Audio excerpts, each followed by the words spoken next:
Amir and பாவனிக்கு சீக்கிரமே திருமணமா? காதலர் தினத்துல வெளியிட்ட சூப்பர் ஃபோட்டோ. ஸோ என்ன அப்படிங்கிறது இந்த வீடியோல நம்ம பார்க்கலாம். ஸோ பிக் பாஸ் ஹிந்தியோ, தமிழோ எந்த லாங்குவேஜா இருந்தாலும் சரி, எல்லா சீசன்லயுமே பார்த்தீங்கன்னா, ஒரு காதல் ஜோடி வந்துட்டு அமைஞ்சிடுது. அப்படி தமிழ்ல ஒளிபரப்பான ஒரு சீசன் மூலியமா காதல் ஜோடியா மாறினவங்க தான் பாவனி அண்ட் அமீர். இவங்க நிஜத்துல இணைந்தப்போ பாவனியினுடைய முதல் திருமணத்தை வச்சு நிறையவே மோசமான கமெண்ட்ஸ்கள் வந்துட்டு வந்துச்சு. ஆனால் அவங்க எல்லா கமெண்ட்டுகளையும் தாண்டி இப்போ நிஜத்தில் பார்த்தீங்கன்னா ஒன்றாவே வாழ்ந்துட்டு வராங்க.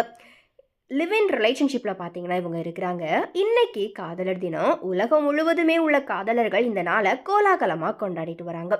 இந்த நிலையில் பாவனி அண்ட் அமீர் ஒன்றா கைகோர்த்து கடலில் ஓடி வர்ற புகைப்படத்தை பதிவிட்டு கமிங் சூன் அப்படிங்கிற மாதிரியா ஒரு பதிவை போட்டிருக்கிறாங்க. இது இவங்க 2 பேரினுடைய திருமணம் குறித்த அறிவிப்பா, அப்படி இல்லைனா எதனா ஆல்பம் சாங் பற்றின அறிவிப்பா அப்படிங்கிறது வந்துட்டு தெரியல. ஸோ எனிவே கண்டிப்பாக ஒரு ஸ்பெஷல் அப்டேட் இருக்குது அமீர் அண்ட் பாவனி வைத்து அப்படிங்கிற மாதிரி ரசிகர்கள் கெஸ் பண்ணுறாங்க. ஸோ எனிவே உங்களுக்கு எதனா கெஸ் இருந்துச்சு அப்படின்னா அதை மறக்காம கமெண்ட்டில் ஷேர் பண்ணுங்கள்.